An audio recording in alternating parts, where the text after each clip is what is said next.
जमलेल्या माझ्या सर्व मराठी बांधवांनो, भगिनींनो आणि मातांनो,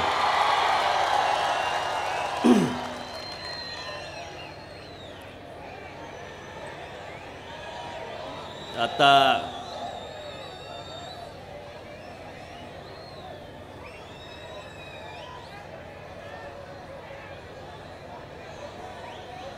या तुमच्या सगळ्या या अफाट गर्दीवरनं हा महाराष्ट्र नवनिर्माण सेनेचा हा बालेकिल्ला तुम्ही महाराष्ट्र नवनिर्माण सेनेचाच ठेवणार आहात.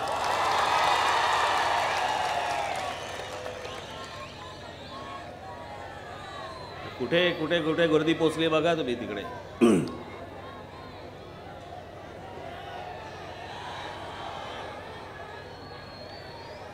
दिलीप कुठे गेला?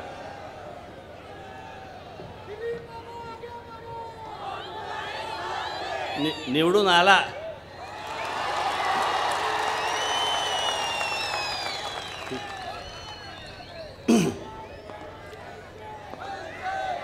आजच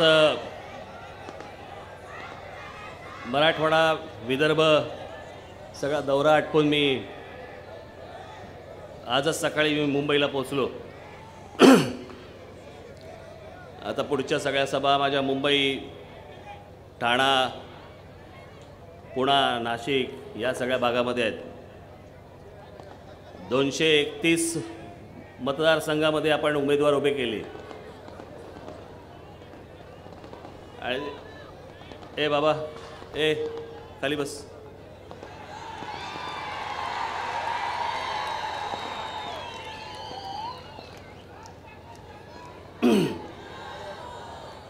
आणि या 231 मतदारसंघामध्ये जे मतदार आपण आपले उमेदवार जे उभे केले, सगळ्या ठिकाणी पोचणं अशक्य हो. एक तर वेळ कमी, कसं पोचायचं तरी कसं पोचणार, शक्य नाही. आणि गंमत म्हणजे या 231 मतदारसंघामधले जेवढे आपले उमेदवार आहेत हे सगळे महाराष्ट्र नवनिर्माण सेनेचे उमेदवार आहेत. कुठून भाड्याने आणलेले उमेदवार नाहीत, कुठून बाहेरून आणलेले उमेदवार नाहीत.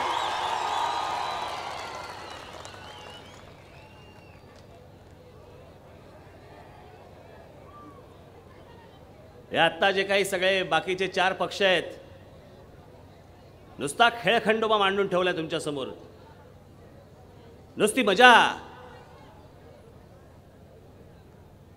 मी त्या दिवशी बोललो नाही का, मी माझ्या पहिल्या सभेमध्ये बोललो, आत्ताही सांगितलं भांडुपला. साला बरोबर कॅरममध्ये फुटला. कुठची सोंगटी कोणत्या भोकात गेली कळलंच नाही. साला सगळं माहितीच नाही, अजून माहितीच नाही. अजून बॉड्या तपासतायत. माझी बॉडी तुझ्याकडे आली का, तुझी बॉडी माझ्याकडे आली का.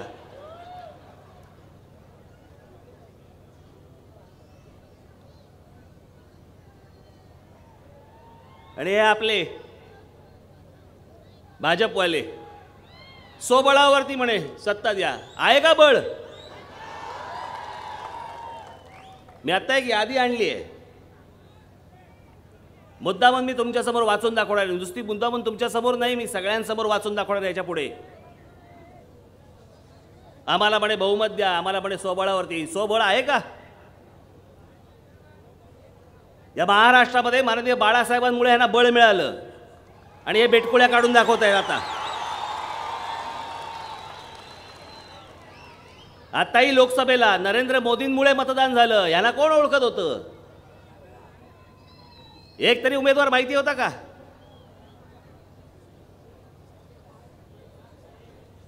मी आत्ताही भारतीय जनता पक्षाची यादी आणली. म्हणजे स्वबळ बघा, स्वबळ दाखवतो तुम्हाला.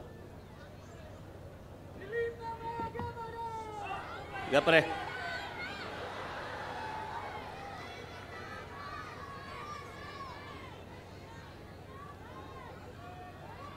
हे तुम्हाला मी यादी वाचून दाखवतो. तुम्हालाच कळेल की हे पक्ष कशावरती उभे आहेत. चला, जुन्याच बाटलीत जुनीच दारू घालून पित आहेत.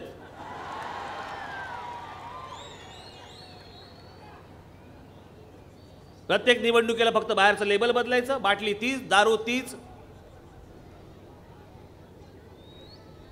हे स्वबळाच्या गोष्टी बोलतायत. ह्यांना उमेदवार नाही सापडल्या भाजपला.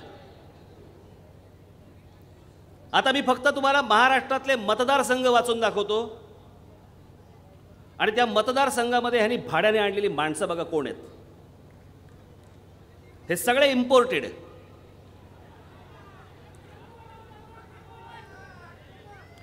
आता मी फक्त उमेदवार म्हणजे तुम्हाला फक्त मी आता मतदारसंघ फक्त सांगतोय. तुमच्या घोषणा बंद करा, तुमचं मध्ये बोलणं बंद करा. मी काय बोलतो ते ऐका. आता मी तुम्हाला एक एक मतदारसंघ वाचून दाखवतो आणि त्या मतदारसंघामध्ये भाजपाने कोण कोण कुठून कुठून माणसं आणली आहेत त्या फक्त पक्षाची नावं सांगेन मी तुम्हाला. नंदुरबार जिल्हा धुळे राष्ट्रवादी, त्याच्यानंतर धुळे शहर शेतकरी संघटना, भुसावळ राष्ट्रवादी, अमरावती काँग्रेस, हिंगणा काँग्रेस, भोकर काँग्रेस, परभणी काँग्रेस. हे सगळे इथून आणलेले आहेत. सगळ्या वेगवेगळ्या पक्षांमधनं ह्यांचे उमेदवार. परभणी काँग्रेस, औरंगाबाद मध्य शिवसेना, गंगापूर अपक्ष, सिन्नर काँग्रेस राणे समर्थक, मुरबाड राष्ट्रवादी, बेलापूर राष्ट्रवादी, घाटकोपर हे राम.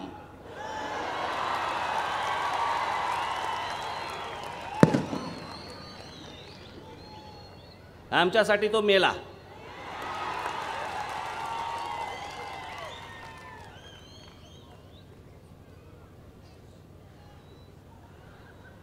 पनवेल काँग्रेस, चिंचवड राष्ट्रवादी, श्रीगोंदा राष्ट्रवादी, शिराळा काँग्रेस, तासगाव काँग्रेस, पुरंदर आपलाच परत पक्ष, पुरंदरमध्ये आपल्या पक्षातनं कोणतरी माणूस घेतला, नांदेड दक्षिण परत राष्ट्रवादी, बुलढाणा राष्ट्रवादी, दौंड राष्ट्रवादी, सावंतवाडी काँग्रेस, उस्मानाबाद काँग्रेस, लातूर काँग्रेस, कंधार राष्ट्रवादी, कन्नड समता परिषद, कोपरगाव राष्ट्रवादी, पारनेर शिवसेना, राहुरी राष्ट्रवादी, राहता राष्ट्रवादी, नेवासा काँग्रेस, आष्टी राष्ट्रवादी, पाथर्डी राष्ट्रवादी, चोपडा राष्ट्रवादी, धुळे ग्रामीण काँग्रेस, नांदगाव राष्ट्रवादी, जालना राष्ट्रवादी, विनायक मेटे राष्ट्रवादी, पैठण शिवसेना, श्रीरामपूर काँग्रेस, कोपरगाव राष्ट्रवादी, घनसावंगी काँग्रेस, कोल्हापूर काँग्रेस, नेवासा काँग्रेस, अहमदनगर पहिले भाजप मग राष्ट्रवादी परत भाजप.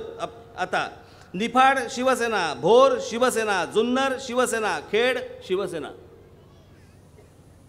स्वतःचे उमेदवार पण नाही सापडले ना, माणसंच नाही आहेत आणि म्हणे बहुमत द्या म्हणे. निवडून कोणाला द्यायचं परत? काँग्रेस राष्ट्रवादीवाल्यांना. तुम्ही आता भाड्याने आतमध्ये तुम्हाला घेतली त्यांना, कारण तुमच्याकडे माणसं नाहीत. हे पक्ष संघटन आम्हाला सांगणार. म्हणजे या सगळ्या काँग्रेस राष्ट्रवादीवाल्यांसाठी इतके पूर्वापारचे सगळे कोणी संघाचे लोक, ते कार्यकर्ते काम करणार. ह्यांना चेहरा कोणाचा लागतो? नरेंद्र मोदींचा लागतो. ह्यांना थोबाडं नाहीत. प्रत्येक होर्डिंगवरती मोदी, कारण ह्यांच्या कोणी राज्यातल्या नेत्यांना ओळखतच नाही.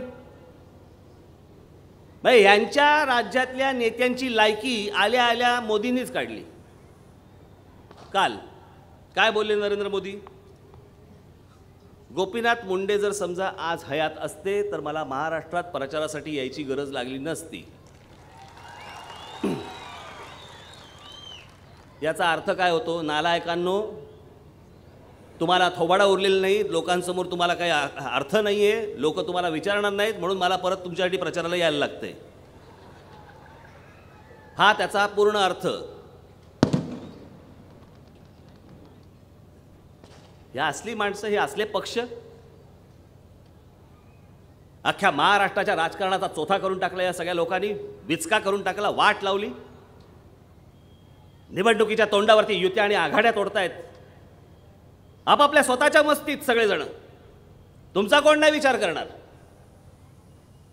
काही नीतिमत्ता नावाची गोष्टच उरली नाही. कोण कुठच्या पक्षात गेला, कोण कुठच्या पक्षात नाही, ह्या पक्षातून त्या पक्षात, त्या पक्षातून या पक्षात.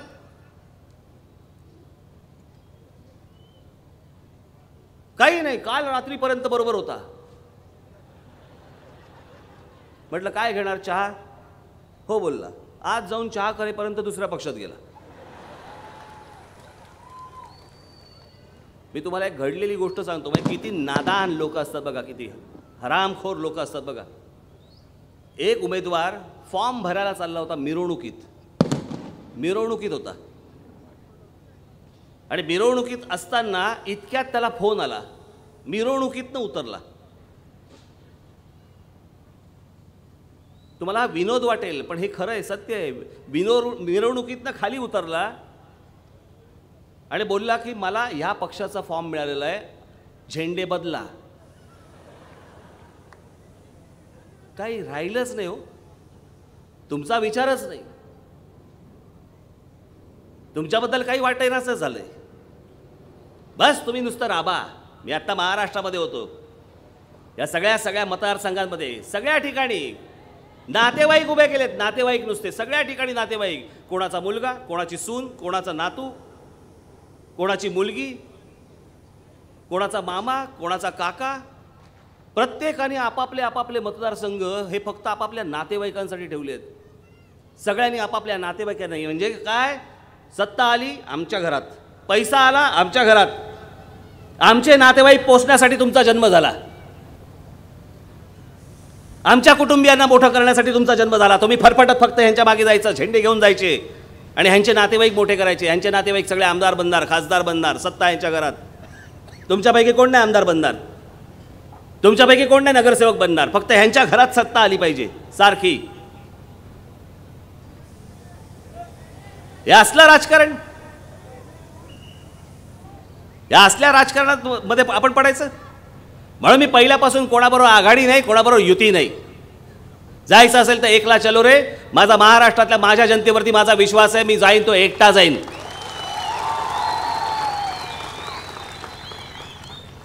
हे काय होतं या युती आणि आघाड्यांचं? शेवटपर्यंत त्या शिवसेनेला फरफटत आणलं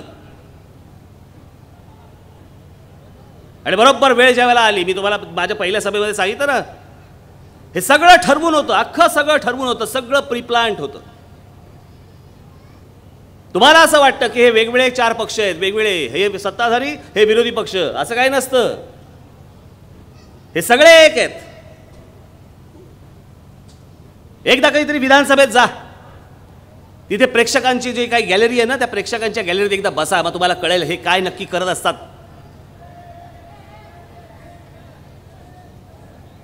एक दिवसाचा प्रश्न विचारायचा, तो प्रश्न विचारल्यानंतर तिकडे मंत्री कोणतरी येणार, काय नाही रे बाबा, कोण नाही, ओ काही नाही, बस इथे काय कोण करे, चेसून मारून टाकतील. हे कोणतरी असतात 8:30 बिडेटवाले, आणि गर्दी पण इतकी झाली आता तिकडे. ते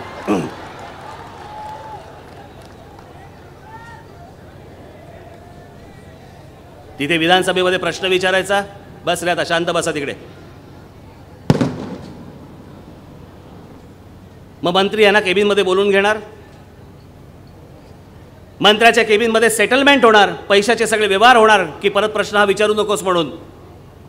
सगळे दोघे बाहेर पडणार, दुसऱ्या दिवशी प्रश्न बंद. या महाराष्ट्रातल्या, या मुंबई शहरातल्या टोलचा विषयावरती आज राज ठाकरे त्याचा सगळा पक्ष ज्यावेळेला आंदोलन करत होता, कुठे होती शिवसेना, कुठे होता भारतीय जनता पक्ष? एक प्रश्न नाही विचारला या लोकांनी, कुठे रस्त्यावरती आले नाहीत. या महाराष्ट्रातल्या जनतेला अख्ख्या टोलवरून सगळीकडनं पिळलं जातोय.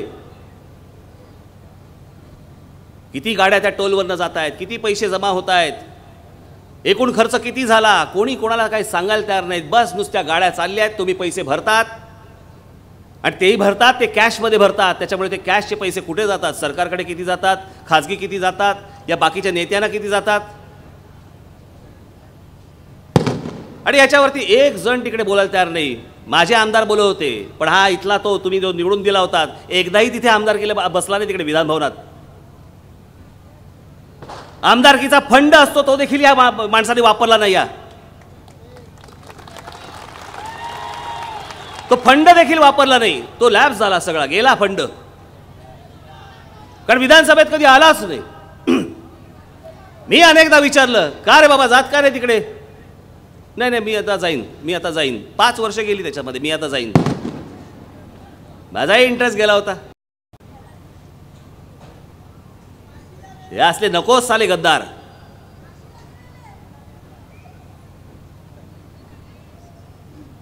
आणि या सगळ्या लोकांवरती अवलंबून ह्या महाराष्ट्राचं राजकारण होणार, यांच्यावरती अवलंबून महाराष्ट्राच्या भविष्याचा विचार होणार, यांच्यावरती या 4 राजकीय पक्षांच्या जीवावरती हे ह्यांच्या सगळं अख्खं आतमध्ये घुसलेले ह्यांचे सगळ्यांचे एकमेकांमध्ये व्यवसाय आहेत.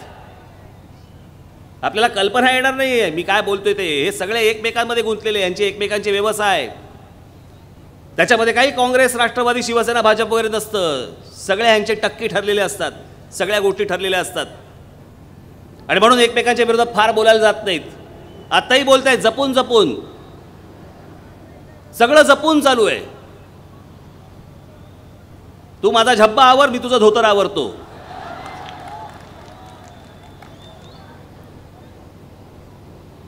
ती एक मराठीतली एक जुनी म्हण आहे, उघडा गेला नागड्याकडे आणि दोघे काकडून मेले. तशी अवस्था होणार आहे या लोकांची. काही नीतिमत्ता नावाची गोष्ट राहिली नाही. आणि याचं कारण सांगू तुम्हाला, या सगळ्या गोष्टीचं कारण हे असं का घडतं. याचं कारण आपण घडलेल्या घटनेवरती आपण फक्त हसतो, आपण सोडून देतो, आपण विचार नाही करत या गोष्टींचा की झालं सोडून दिलं. आजूबाजूला एवढ्या गोष्टी घडत असतात. आज इथे महाराष्ट्रामध्ये नरेंद्र मोदी येतात. काल त्या आनंदीबाई येऊन गेल्या. त्यांना आनंदीबेन म्हणतात पण ते आनंदीबाईच. गुजरातच्या मुख्यमंत्री.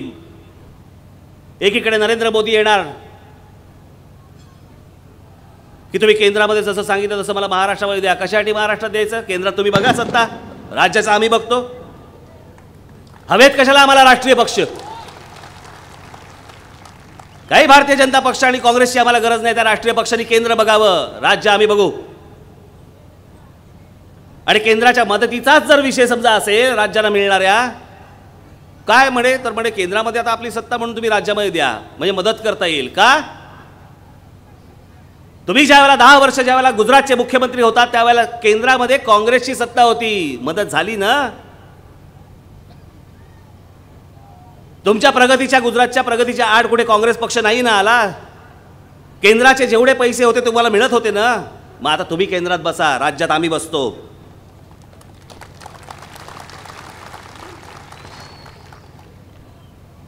मी आता सांगितलं काय नरेंद्र मोदींचं देखील काय चालू आहे. मी त्यांचा एक प्रशंसक आहे. मी गेलो होतो गुजरातमध्ये. मी पहिला माणूस आहे की ज्याने सांगितलं होतं की या देशाचे पंतप्रधान नरेंद्र मोदी झाले पाहिजे होते किंवा पाहिजेत. हे मी तेव्हा बोललो. पहिला माणूस होतो मी. मला वाटलं पंतप्रधान झाल्यावरती बदलतील. नाही, अजून तेच चालू आहे गुजरात पुराण. आता अमेरिकेला गेले. अमेरिकेला गेल्यानंतर तिकडे ओबामांनी त्यांची ते भेटले. ओबामा भेटले, त्यांना नमस्कार चमत्कार झाला. काय ओबामा बघा अमेरिकेचा राष्ट्राध्यक्ष आहे तो, आंडू पांडू नाही कोण. सगळ्या गोष्टींचे विचार करून ते बोलत असतात, सगळ्या गोष्टींचा विचार करून ते भेटत असतात. या भारत देशाचे पंतप्रधान ज्यावेळेला अमेरिकेमध्ये जातात, हजारो लोक त्यांचं भाषण ऐकायला येतात. आम्हालाही बरं वाटतं की आमच्या देशाचे पंतप्रधान तिकडे अमेरिकेमध्ये गेले, एवढं जल्लोषात त्यांचं स्वागत झालं, आम्हालाही आनंद होतो. पण तिथे ज्यावेळेला ओबामा भेटतात आमच्या पंतप्रधानांना, त्या पंतप्रधानांना भेटल्यानंतर ओबामा आमच्या पंतप्रधानांना काय म्हणतात. केम छो, केम छो mister prime minister. Narendra Modi ह्या देशाचे पंतप्रधान आहेत का गुजरातचे पंतप्रधान आहेत. उद्या जर एखादा मराठी समजा पंतप्रधान तिकडे असता आणि त्याला जर समजा ओबामा बोलले असते काय कसं चाललंय, बरं आहे की नाही, मला थोडंसं बरं वाटलं असतं. पण मला वाईटही वाटलं असतं की नाही, आमच्या देशाचा पंतप्रधान आहे, तो कुठच्या राज्याचा पंतप्रधान नाही. तो मराठी पंतप्रधान नाही, तो गुजराती पंतप्रधान नाही, तो बंगाली पंतप्रधान नाही, तो कानडी पंतप्रधान नाही. त्याची जगामध्ये ओळख ही भारताचा पंतप्रधान म्हणूनच असली पाहिजे, कुठच्या राज्याचा पंतप्रधान म्हणून असता कामा नये. पण आमची लोक खुश होतात. व्हाईट हाऊसमध्ये तिकडे खाना ठेवला, जेवायला बोलवलं. कधीही नव्हे एवढं त्या व्हाईट हाऊसच्या बाहेर मनोरंजनाची साधनं ठेवली. मनोरंजन कसलं मनोरंजन. व्हाईट हाऊसच्या बाहेर गरबा ठेवला. माझा विषय गरब्याचा नाही आहे.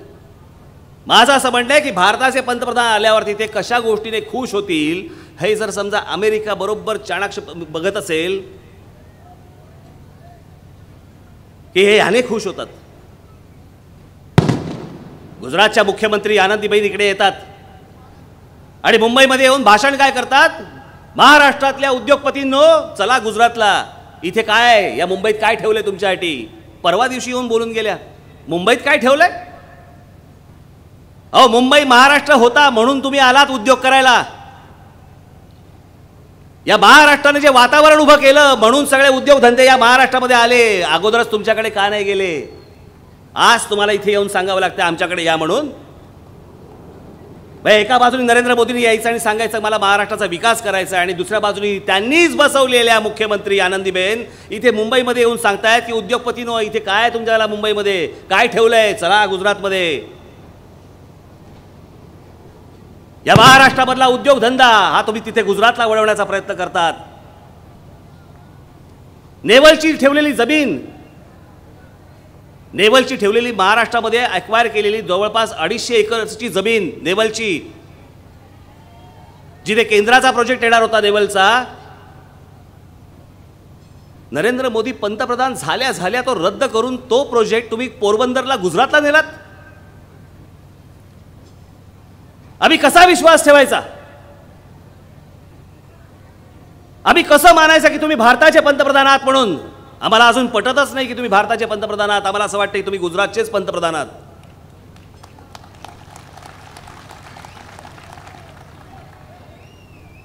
जपानला गेले, तिकडनं सांगितलं काय मी बुलेट ट्रेन आणीन. कुठून कुठे बुलेट ट्रेन, चांगली गोष्ट आहे, आनंदाची गोष्ट आहे. जे जपानमध्ये बुलेट ट्रेन होते आमच्याकडे महाराष्ट्रामध्ये आली, आनंद आहे. भारतामध्ये आली, आनंद आहे. पण बुलेट ट्रेन आणण्याचा विचार काय, तर म्हणे मुंबई ते अहमदाबाद आम्ही बुलेट ट्रेन आणीन. कोणाला जायचंय तिकडे. इथून मराठी माणसं तर कोणी जाणार नाहीत अहमदाबादला. काय करायचे काय अहमदाबादला जाऊन आम्ही. बरं इथे महाराष्ट्रामध्ये मुंबईमध्ये स्थायिक झालेले 4-4, 3-3, 4-4 पिढ्यांचे जे कोणी गुजराती लोक आहेत, बांधव आहेत, जो समाज आहे, त्यांना तरी कुठे जायचं रोज अहमदाबादला. बुलेट ट्रेन म्हणजे जोरात वेगात जाते ना, जाऊन करायचं काय तिकडे अहमदाबादला. ढोकळा खाऊन परत रिटर्न तिकीट काढून परत यायचं. काय करायचं काय.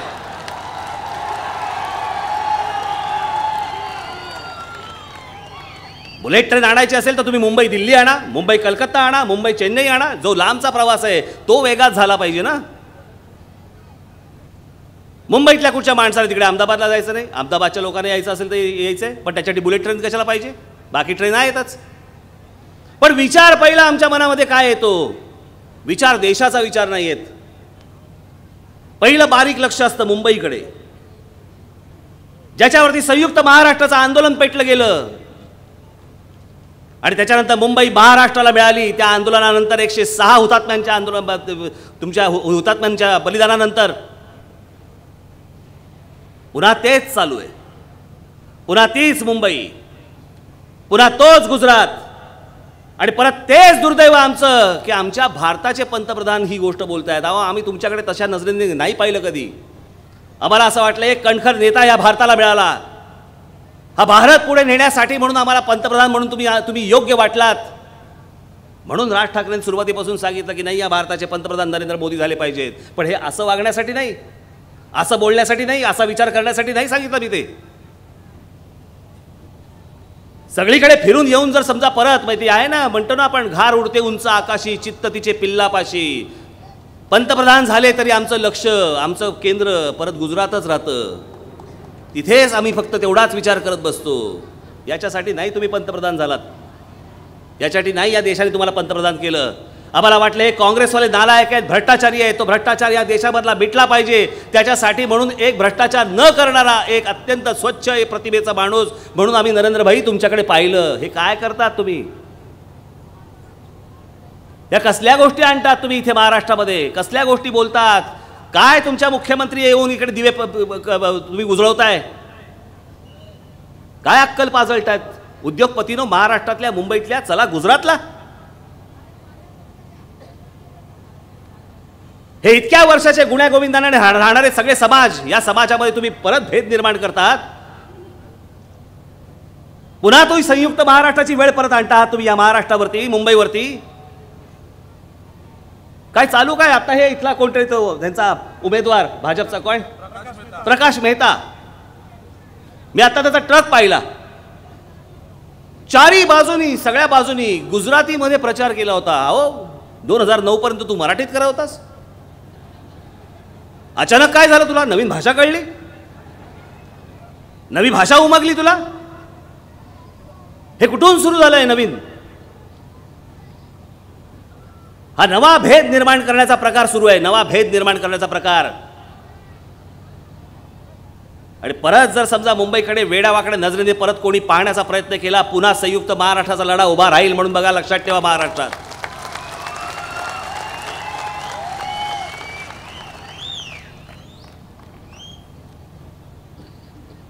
याला काही नाही, यांना सगळ्यांना आपापली पडलेली आहे. महाराष्ट्राच्या भवितव्याचा विचार फक्त एकटा राज ठाकरे करतोय आणि विकासाचे मुद्दे मांडतोय आणि बाकीचे एकमेकांवर चिखलफेक करतायत. नुसती चिखलफेक चालू आहे. हा त्याला शिव्या घाल, तो ह्याला शिव्या घाल. तो अजित पवार तिकडे त्या कोण तो पृथ्वीराज चव्हाणांना शिव्या घालतायत, पृथ्वीराज चव्हाण तिकडून शरद पवारांना शिव्या घालतायत, शरद पवार अजून कोणतरी शिव्या घालतायत. चला विद्यापीठ काढून ठेवले शिव्यांचं. आपापली उणीधुणी काढण्यामध्येच फक्त यांना स्वारस्य, तुमचे प्रश्न सोडवण्यासाठी नाही आहे. एवढा सगळा चिखल करून ठेवला अख्खा महाराष्ट्रभर. आमची सगळी शहरं बर्बाद होत चालली आहेत. पण काही नाही, यांना काही देणं घेणं नाही तुमचं.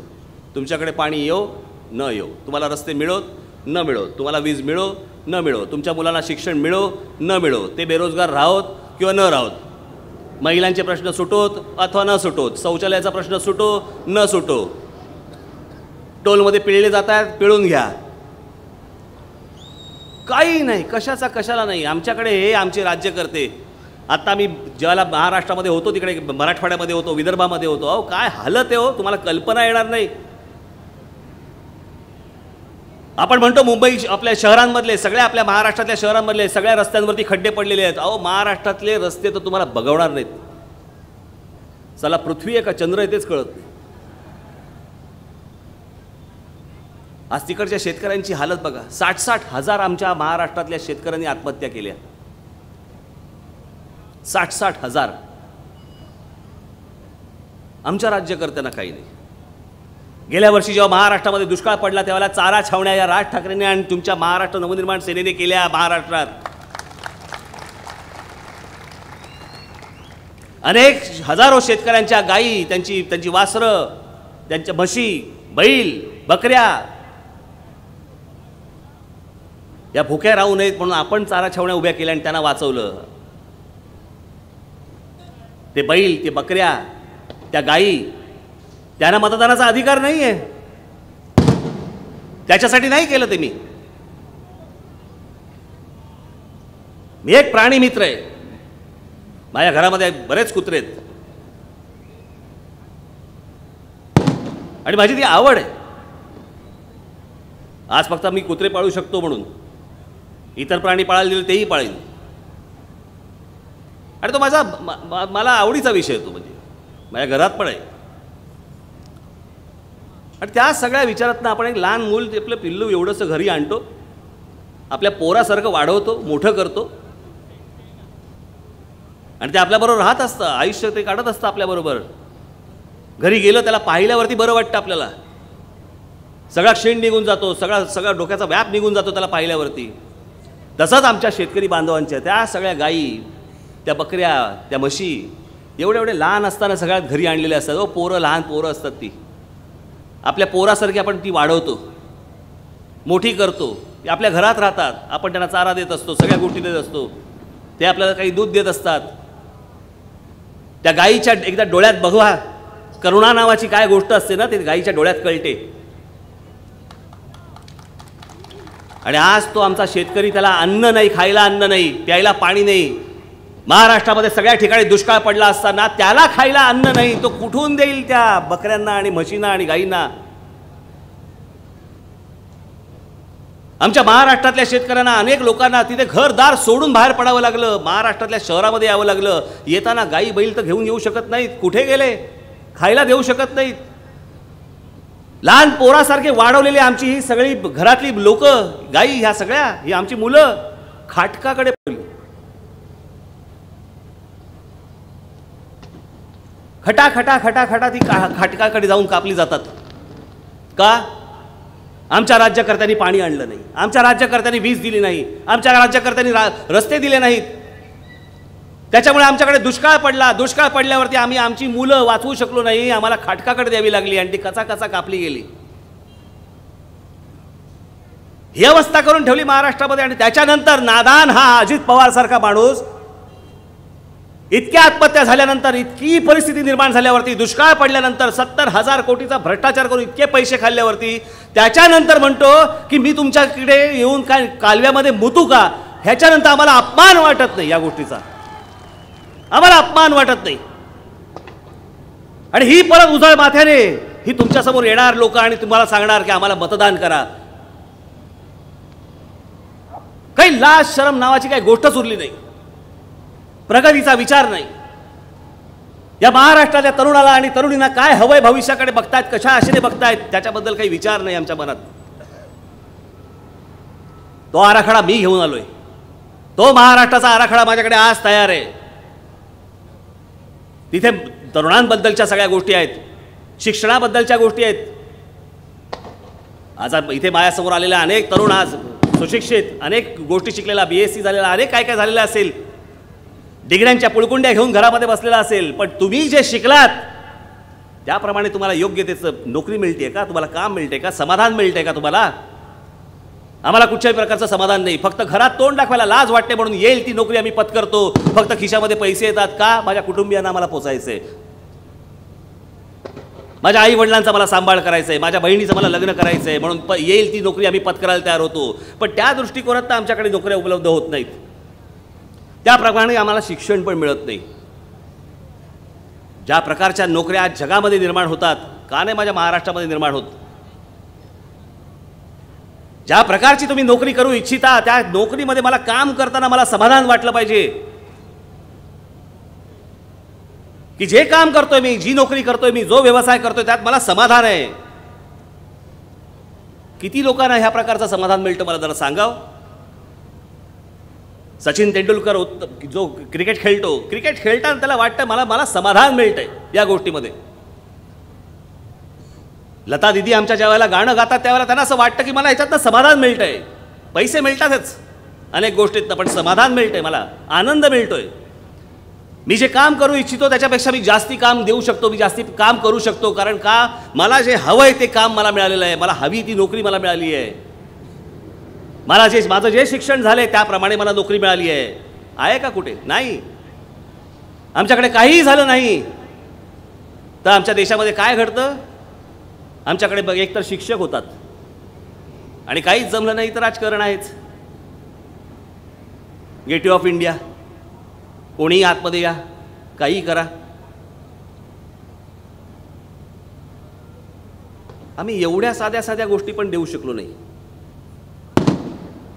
मी गेले आज 25, 26, 27 वर्ष मी प्रत्यक्ष राजकारणामध्ये, वीट आला मला त्या गोष्टींचा प्रचार करून. रस्ते देऊ, पाणी देऊ, नोकऱ्या देऊ म्हणजे कसे देऊ?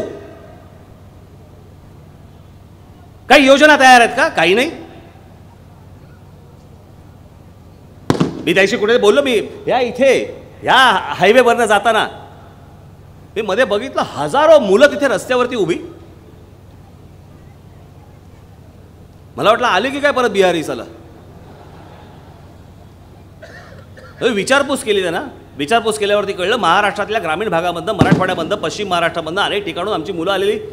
मराठी मुलं कशासाठी आली होती? पोलीस भरतीसाठी आली होती.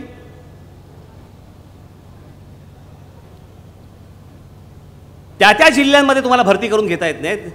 काय करायचं होतं? चेकिंग करायचं होतं. कसलं चेकिंग करायचं होतं? काय मोजता? हाईट, छाती. त्या जिल्ह्यात नाही करतायत, त्यांना मुंबईत बोलवायला लागतं. त्यांच्या पोटामध्ये अन्नाचा कण नाही, पाणी नाही मिळत, सरकार कोणतीही सोयी करीत नाही. मी जे पोलीस अधिकारी होते त्यांच्याशी मी बोललो, ते बोलले अहो आम्ही करणार हे, आम्हाला इथे म्हणे मुंबईत बोलवायला सगळे सांगतात. आणि जेव्हा ही हजारो पोरं ज्यावेळेला इथे येतात म्हणे, आमच्याकडे काही दुसरी यंत्रणाच नसते. मी माझ्या पदाधिकाऱ्यांना सांगितलं, माझ्या आमदारांना सांगितलं, ही मुलं जोपर्यंत इकडे आहेत तोपर्यंत सकाळचा नाश्ता, त्यांचं दुपारचं जेवण, दिवसभराचा चहा, रात्रीचं जेवण ते आहे तोपर्यंत आपल्याकडनं गेलं पाहिजे. मला माहित नाही ती कोणत्या पक्षाचे आहेत, कुठून आले आहेत, काय आले आहेत. माझ्या महाराष्ट्रातले आहेत, माझे बांधव आहेत. ती मुलं आली, पोलीस भरतीसाठी म्हणून हे छात्या मोजणार, पोलीस भरतीसाठी म्हणून त्यांची उंची मोजणार. आर पाटलाची कोण मोजणार?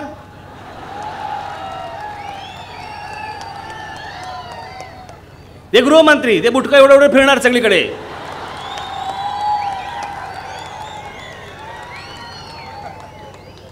बड़े बड़े शहरों में छोटी छोटी बातें होती रहती है, बड़े बड़े शहरों में छोटी छोटी बातें होती रहती है.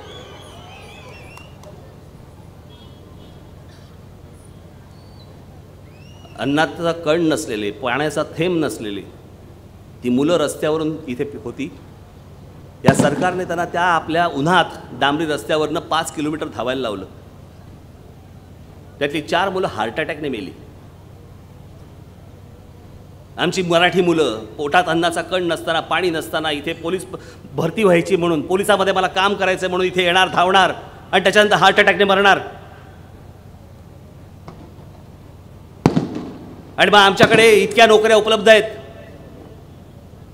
त्या नोकऱ्या कोणाला मिळणार? तर परप्रांतातल्या येणाऱ्या लोकांना मिळणार, बाहेरच्या राज्यातल्या लोकांना मिळणार आणि आमची मराठी मुलं हार्ट अटॅकने मरणार. आमच्या महाराष्ट्रातल्या राज्यातल्या कुठच्याही वर्तमानपत्रामध्ये जाहिराती येत नाहीत, कुठे सांगितलं जात नाहीत कुठचे महाराष्ट्रात उद्योग येत आहेत आणि कुठे तुम्हाला नोकऱ्या उपलब्ध आहेत, सांगितल्या जात नाहीत. बाहेरच्या राज्यातल्या मुलांना कळतात, त्यांची माणसं सोय लावणार. मी मध्ये बोललो होतो ना, माझे मित्र रितेश देशमुख, ते गेले होते त्या ह्याच्याकडे, कोण करण जोहरकडे. लिफ्टचा दरवाजा उघडल्यावरती बघितलं त्यांनी, एक लहान एवढासा पोरगा होता. ते बऱ्याचदा तिकडे जायचे म्हणून त्या तो नवीन पोरगा दिसला. म्हटलं, त्याला विचारलं कोण रे तू? मग त्यांनी काहीतरी सांगितलं, दुबे यादव बिदो काहीतरी सांगितलं. तो मला नवीन लागलास का? मी याच्या अगोदर तुला पाहिलं नाही. तो मला हो. कधीपासून नोकरीला लागलास? तो मला 6 दिवस झाले का 5 दिवस झाले. कुठून आलास? मग त्याने काहीतरी सांगितलं, आझमगड का कुठून तरी उत्तर प्रदेशमधून आलाय. मुंबईत कधी आला म्हणे? 10 दिवस झाले. बाहेरच्या राज्यातनं मुलं येतात, 10 दिवस अगोदर मुंबईत येतात आणि त्यांना पहिल्या 5 दिवसामध्ये नोकऱ्या लागतात, लिफ्टमनच्या नोकऱ्या लागतात, वॉचमनच्या नोकऱ्या लागतात. 2-2, 3-3, 4-4, 5-5 हजार रुपये पगार मिळायला सुरुवात होते त्यांना. आणि आमची मराठी मुलं वणवण फिरणार, त्यांना माहीत नाही कुठे नोकऱ्या आहेत, कोणी सांगायला तयार होत नाही. राज्य सरकार त्याच्यासाठी कुठच्या गोष्टी सांगायला तयार होत नाही, कोणी मांडायला तयार होत नाही. आमच्याकडचे राज्यकर्ते आमच्याकडे येणाऱ्या उद्योगधंद्यातल्या मालकांना सांगायला तयार होत नाहीत की तुम्हाला जर उद्योगधंदा टाकायचा असेल तर माझ्या स्थानिक महाराष्ट्रातल्या मुलांना मुलींना तुम्हाला नोकरीवरती ठेवावं लागेल. कोणी बोलायला पण तयार होत नाही. हे राज्य या राज ठाकरेच्या हातात देऊन बघा. ज्या दिवशी तुम्ही हे राज्य माझ्या हातामध्ये द्याल त्या दिवशीपासून महाराष्ट्रामध्ये निर्माण होणारा कोणताही उद्योग, कोणताही रोजगार हा फक्त महाराष्ट्रातल्या मराठी मुलांना आणि मुलींनाच फक्त मिळेल. बाहेरच्या राज्यातल्या मुलांचा धंदा बंद, त्यांचं येणंही बंद, त्यांच्या सगळ्यांची चौकशी होणार. आला कशाला? ट्रेनमध्येच चौकशी करू. कशासाठी आलायस, कुठे राहणार आहेस, कुठे चाललायस, राहायची सोय नाही, कामाची सोय नाही, गेट आउट. यायचं नाही परत राज्यात. इतर राज्यातल्या लोकांना पोचण्याचा ठेका नाही घेतला महाराष्ट्राने. इथे आमच्याच मुलांना काम मिळालं पाहिजे, इथे आमच्याच मुलींना काम मिळालं पाहिजे. अहो, पर्यटनासारखा विषय मी तुम्हाला माझ्या अनेक भाषणामध्ये बोललो, केवढा मोठा विषय, आपल्याला कल्पना पण येणार नाही की इतका मोठा विषय येतो. नुसतं पर्यटन या एका विषयावरती जगातल्या अनेक देशांचं अर्थकारण चालतं, देशाचं. आमच्या महाराष्ट्रात तर केवढ्या गोष्टी वाढून ठेवल्या आहेत, केवढ्या गोष्टी आहेत. पण आम्ही काही नाही. आमचे महापुरुष इथे छत्रपती शिवाजी महाराज, बस आम्हाला त्यांची आठवण येणार फक्त पुण्यतिथीला आणि जयंतीला. तेवढ्यापुरतं आम्ही हार घालणार, छत्रपती शिवाजी महाराज की जय म्हणून आम्ही घोषणा देणार. आमचं कर्तव्य संपलं.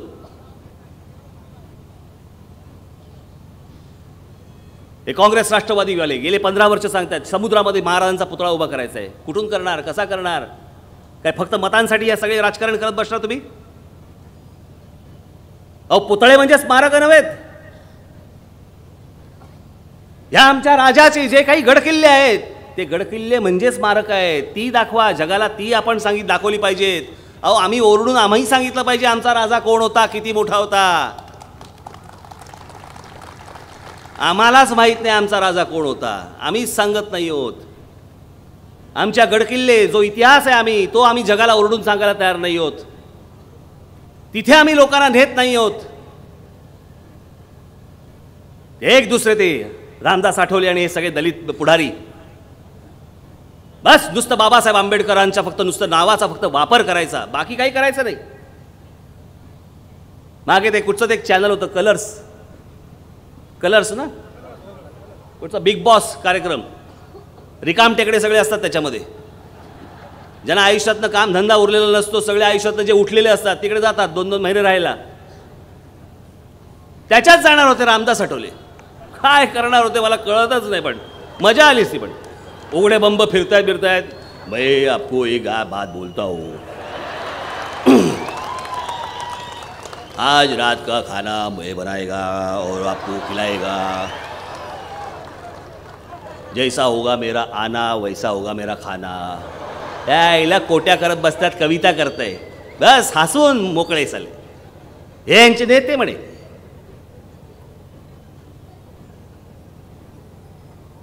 त्याला घेतला नाही त्या कलर्स, पण हे नको म्हणे. बरं ह्याला घेतलं नाही, काय बोलले असेल?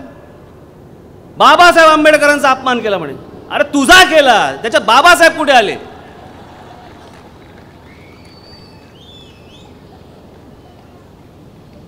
काही झालं की आपलं फक्त बाबासाहेब आंबेडकरांचा फक्त यांनी अपमान केला, दलित जनतेचा अपमान केला, बाकी आयुष्यभर दुसरं काही करायचं नाही. वेगवेगळ्या राजकीय पक्षांकडनं फक्त पैसे घेऊन फक्त आयुष्य जगायचं, त्याच्यावरती फक्त पुढे जायचं. आपल्याला मिळेल ते फक्त काहीतरी आमदारकी घ्यायची, खासदारकी घ्यायची, बस संपलं याचं काम. दलित बांधव कुठे आहे माहीत नाही, बाजूला. दलित भगिनी कुठे आहे, बाजूला. त्यांचे काही कर्तव्य नाही आहे ना. इंदू मिल पाहिजे, बाबासाहेब आंबेडकरांचं स्मारक करायचंय. या राज ठाकरेच्या हातात सत्ता देऊन बघा, त्या इंदू मिलच्या ठिकाणी जगातलं सगळ्यात मोठं ग्रंथालय उभं करीन आणि जग तिथे ज्ञानासाठी आलं पाहिजे. ती खऱ्या अर्थाने आमच्या बाबासाहेब आंबेडकरांना खऱ्या अर्थाने ती श्रद्धांजली असेल, खऱ्या अर्थाने आमच्या बाबासाहेबांचे ते स्मारक असेल. पुतळे म्हणजे स्मारक नव्हे. ज्या माणसाने सांगितलं वाचा, शिका आणि मोठे व्हा लढा, वाचणार कोण, शिकणार कोण? आज जगभरामध्ये इतक्या मोठमोठे आज ग्रंथालय आहेत, वाचनालय आहेत. आज त्यांच्या नावाने जर हिंदू मिलच्या इकडे ठिकाणी जर करायचं असेल तर जगामधली सगळ्यात मोठं वाचनालय तिकडे उभं राहिलं पाहिजे. माझं स्वप्न ते आहे, पुतळे उभे करणं नाही. माझ्या महाराष्ट्राचा इतिहास हा जगाला कळला पाहिजे, ते माझं स्वप्न आहे. तो इतिहास सांगत असताना, तो दाखवत असताना त्याच्यामध्ये माझ्या महाराष्ट्रातल्या तरुणांना आणि तरुणींना काम मिळालं पाहिजे, त्यांच्या हाताला काम मिळालं पाहिजे, हे माझं स्वप्न आहे. महिला सुरक्षिततेचा आपण विषय बोलतो. मी माझ्या पहिल्या सभेमध्ये मी सांगितलं, सुरक्षितता कुठून सुरू होते? पहिली मानसिक सुरक्षितता, नंतर बाकीचं. आणि म्हणून मी माझ्या विकास आराखड्यामध्ये टाकलं की जो पती आपल्या पत्नीचं नाव तिच्या नावावरती घर करेल स्वतःचं, त्या घराला कोणतेही कर लागू होणार नाहीत. घरासाठीचे जे कर असतात ते कोणतेही कर त्याला लागू होणार नाहीत. पहिला विश्वास त्या माझ्या माता भगिनीला तिथे मिळाला पाहिजे की ज्या घरामध्ये माझा जन्म झाला, ज्या घरामध्ये मी वाढली, लहानाची मोठी झाली, ते घर सोडून मी ज्या वेळेला माझ्या सासरी येते, मी लग्न करून दुसऱ्या घरामध्ये येते, त्या घरात आल्यावरती माझा नवरा मला एके दिवशी रात्री घराबाहेर काढणार नाही, ह्याची हमी काय? ही सुरक्षितता त्या महिलेच्या, त्या भगिनीच्या जर पहिली मनातनं निघून गेली आणि ते घर जर तिच्या नावावरती असेल तर तिला हाकलून देणाऱ्याला ती रात्री हाकलून देऊ शकते त्या घरातनं, पण ती त्या घराची मालकीण बनू शकते. आणि ते जर झालं तर त्या घराला कोणतेही कर लागू होणार नाहीत. घरासाठीचे जे कर असतात ते त्यातले कुठचेही कर लागणार नाहीत. अहो विचार याला म्हणतात विचार. नुसत्या निवडणुकीच्या तोंडावरती मतदान मिळवण्यासाठी, मतं मिळवण्यासाठी या गोष्टी करायच्या नसतात. तो भविष्याचा विचार करायचा असतो की भविष्यात कोणत्या गोष्टी येणार आहेत. आज जग कुठे चाललंय, जग आज कुठे गेलंय, माझा महाराष्ट्र कुठे आहे, माझ्या महाराष्ट्राचा तरुण कुठे आणि जगातला तरुण कुठे? का हा भेदभाव आहे? आज ही आपली शहरं आणि आज महाराष्ट्रामधली इतर शहरं, हा का भेदभाव आहे? या सगळी ही जी महाराष्ट्रातली प्रमुख शहरं आहेत, मुंबई असेल, पुणे असेल, ठाणा असेल, यांचा विकास आता थांबवला पाहिजे आणि बाकीची जी शहरं आहेत त्यांचा विकास घडवला पाहिजे, तिथे घरं झाली पाहिजेत. आज आपल्या मुंबईसारख्या ठिकाणी, ठाण्यासारख्या ठिकाणी, पुण्यासारख्या ठिकाणी, नाशिकसारख्या ठिकाणी घरं परवडत नाहीत. तुम्हाला परवडणारी घरं देखील तुम्हाला द्यायची आहेत की जी तुमच्या आवाक्यात असतील, पण मला माझं स्वतःचं हक्काचं घर मला मिळालं पाहिजे. आणि ते घर मिळवण्यासाठी ती जी योजना आहे, ती घरं उभारण्याची जी योजना आहे, ती योजना देखील माझी तयार आहे. आणि ती जर योजना माझ्या हातात सत्ता दिल्यानंतर मी ज्यावेळेला राबवीन, त्यावेळेला फक्त महाराष्ट्रातले मराठी सिव्हिल इंजिनियर्स यांनाच मी ती राबवायला लावीन. त्यांच्या हाताला काम देईन मी. तो जो माझा महाराष्ट्रातला जो शिकलेला इंजिनियर आहे, तरुण जो आहे, तरुणी जे आहेत, त्यांनी त्या योजना पूर्ण करायच्या आहेत. त्यांच्या हाताला पैसे मिळाले पाहिजेत. त्यांना तो अनुभव गाठीशी असला पाहिजे की मी या इमारती उभ्या केल्या आहेत. तुम्ही शिकलेला असा किंवा शिकलेला नसा, प्रत्येक हाताला काम हे महाराष्ट्रामध्ये मिळेल. मी फक्त आपल्याला एकच सांगतो, कमीत कमी एक फक्त पर्यटन, या फक्त पर्यटन एवढ्या एका गोष्टीवरती मी महाराष्ट्रातल्या पहिल्या 5 वर्षात, तुम्ही जर बहुमत दिलं तर पहिल्या 5 वर्षात महाराष्ट्रातल्या कमीत कमी 10 ते 12 लाख मुलांना मी हाताला काम देऊ शकतो. 10 ते 12 लाख मुलांना. मी इतरांसारखं बोलत नाही आहे. मला इतरांसारखं बोलायची आवश्यकता देखील नाही, गरज देखील नाही. मी या राजकारणाकडे, या निवडणुकीकडे करमणूक म्हणून पाहत नाही. जर आज काही आपण करू शकलो नाही, आज काही घडवू शकलो नाही, परत कधी नाही घडणार. आणि ह्या बाकीच्या 4 पक्षांकडनं तर घडूच शकत नाही, जे इतके स्वतःच्या स्वार्थामध्ये बुडालेले आहेत. त्यांच्याकडनं तुमच्याकडे बघायचं काय असणार दृष्टिकोन? काय बघणार ते तुमच्याकडे?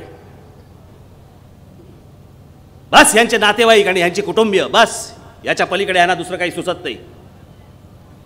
राजकारणामध्ये येणारा पैसा, त्यातनं निर्माण होणाऱ्या प्रॉपर्ट्या, बस यांचं लक्ष एवढंच. याच्या पलीकडे यांचं लक्ष नाही. याला काही देणं घेणंही नाही. सगळे गडगंज झाले यांच्यातले. सगळ्यांच्या नुसत्या फक्त आपले एकराच्या एकरा जमीन घेत सुटलेत महाराष्ट्रामध्ये. होते कुठे आणि गेले कुठे? आणि ह्या सगळ्या लोकांना पोचण्यासाठी म्हणून, ह्यांना श्रीमंत करण्यासाठी म्हणून तुमचा जन्म झाला का? हा फक्त एकटा सवाल माझा तुम्हाला नाही आहे, महाराष्ट्राच्या तमाम जनतेला माझा सवाल आहे की या पुढाऱ्यांना आणि ह्या पुढाऱ्यांच्या नातेवाईकांना पोचण्यासाठी जर तुमचा जन्म झाला असेल तर ते तुमचं तुम्हालाच लख लाभो.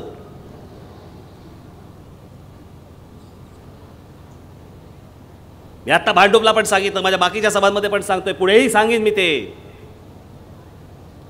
कारण ही संधी असते, ही वारंवार येत नसते. ह्या काही चित्रपट नव्हे की या शुक्रवारी आदळला आणि मी पुढचा चित्रपट सुरू केला आणि तो परत लागला 6 महिन्यात पुढे लागला. 5 वर्ष जातात. मला कल्पना नाही तुमचा पुनर्जन्मावरती विश्वास आहे की नाही आहे. माझा नाही आहे. मी अजूनपर्यंत एकही माणूस पाहिलेला नाही पुनर्जन्म झालेला. जो जन्म आहे तो हा, जो तुम्हाला जन्म मिळाला तो हाच. आणि या जन्मातली जर समजा तुम्ही प्रत्येक वेळेला 5-5 वर्ष जर या नादान लोकांच्या मागे जर तुम्ही टाकणार असाल, उपयोग काय या सगळ्या निवडणुकांचा? हाताला काही कुठच्या गोष्टी लागणार नाहीत. आम्ही आमच्या आयुष्यातली फक्त 5-5 वर्ष फक्त यांच्यासाठी घालवत बसायची. आमच्या पुढच्या येणाऱ्या सगळ्या पिढ्या यांच्या खाली फक्त लोळवायच्या, यांच्या मागून फरफटत जाणं, हे आम्ही आमचं आयुष्य करायचं. असं आयुष्य मी नाही जगणार. मला नको असलं आयुष्य. तुमच्या मनगटात जर ताकद असेल, यांना सगळ्यांना हकलून द्यायची इच्छा असेल, तर तुमच्या मनामधला आत्मसन्मान जर जागा असेल, तरच हा राज ठाकरे तुमच्याशी बोलेल. बाबासाहेब पुरंदरेंचं एक वाक्य आहे, ज्या दिवशी समाजातला आत्मसन्मान मरतो ना, त्यावेळेला उरतात फक्त प्रेत, नुसती प्रेत. आणि या राज ठाकरेला प्रेतांवरती राज्य नाही करायचं, अजिबात नाही करायचं. तो जिवंत मला मराठी मन मला दिसलं पाहिजे. हे तुमच्या रूपाने मला महाराष्ट्रामध्ये दिसलं पाहिजे, प्रत्येक ठिकाणी मला ते दिसलं पाहिजे. तर काही करण्यात अर्थ आहे, तर काही गोष्टी करण्यात अर्थ आहे. नाही तर काय उपयोग या सगळ्या गोष्टींचा? मरायचं, भाषण फक्त ठोकायची, हे काय नुसती फक्त मतदान करायचं, एक करमणुकीचा कार्यक्रम नाही आहे निवडणुका म्हणजे. हा महाराष्ट्राच्या भवितव्याचा प्रश्न आहे, महाराष्ट्रातल्या येणाऱ्या पुढच्या पिढ्यांच्या भवितव्याचा प्रश्न आहे. तो या नादान लोकांच्या मागे टाकू नका. ही वेळ अशी सतत वारंवार येत नसते. आत्ता तुम्हाला संधी आली आहे. मी जे बाकी ठिकाणी सांगतो, मला खरंच सांगतो, 231 ठिकाणी आपण उमेदवार उभे केले आहेत आणि 231च्या 231 आपले आहेत, कुठूनही भाड्याने आणलेले नाहीत. पण या 231 मतदारसंघामध्ये मला जाणं शक्य नाही. प्रत्येक ठिकाणी सभा घेणं अशक्य आहे, कारण वेळ नाही आहे. आणि म्हणून जशी माझी एक प्रचाराची जबाबदारी आहे, तशी मी काही जबाबदारी मी आपल्यावरती पण टाकतो. कृपा करा, ही संधी वाया घालू नका. येत्या 15 तारखेला आपण सर्वजण आपले जे कोणी महाराष्ट्रातले कुठच्या शहरामध्ये नातेवाईक असतील, आपला जो कोणी मित्रपरिवार असेल, जिकडे फोन करा, त्याला काय व्हॉट्सॲप असेल व्हॉट्सॲप करा, जे काही जी माध्यमं तुमच्या हाताला लागतील त्या सगळ्या माध्यमातून तुमच्या नातेवाईकांना, तुमच्या मित्रपरिवारांना सगळ्यांना कळवा की येत्या 15 तारखेला आपण या राज ठाकरेच्या हातात या महाराष्ट्राची सूत्र द्यावीत. या महाराष्ट्राच्या भवितव्यासाठी या राज ठाकरेचे जेवढे शिलेदार महाराष्ट्रामध्ये उभे आहेत त्या सर्व शिलेदारांच्या पाठीमागे आपण सर्वांनी खंबीरपणे उभं राहावं, एवढी एक विनंती आपल्याला सगळ्यांना करतो. आणि येत्या 15 तारखेला रेल्वे इंजिन या निशाणीवरती बटन दाबून आपण माझ्या सर्व सहकाऱ्यांना, उमेदवारांना आपण विजयी करावं असं एक आवाहन करतो. मामा कुठे? आज इथे दिलीप आपला उमेदवार आहे, माझा अत्यंत जुना, खूप जुना माझा सहकारी, आणि या सहकार्याला आपण प्रचंड मताने विजयी करावं असं एक आवाहन करतो आणि आपणा सर्वांची मी रजा घेतो. जय हिंद, जय महाराष्ट्र.